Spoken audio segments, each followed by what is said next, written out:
ដូចថៃធ្វើការរងថ្ងៃខំប្រឹងត្រុកដើម្បីកំរៃខានបានទៅព្រោះអត់មានប្រាមិត្តភក្តិសួរកាលណាទៅផ្ទះអញអត់ប្រាទៅដោយបដិញ្ញាបើឡានឈ្នួលគេគឺថ្លៃម្លឹងងា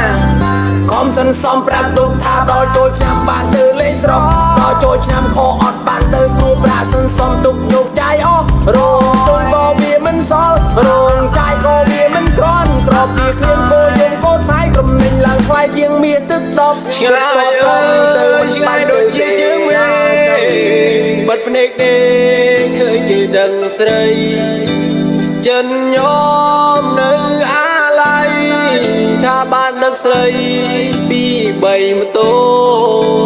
គេផ្លេចទិញឡានទិញដីខ្ញុំផ្លេចអង្គការអូដីមានលេខជាងជាទៅធនាគារគេមកជាអត់ប្រាឲ្យគេអូដីជីវិតមួយនេះពិតជាងាយរញ៉ៃទំនិញក៏ថ្លៃកម្រៃក៏បានថោក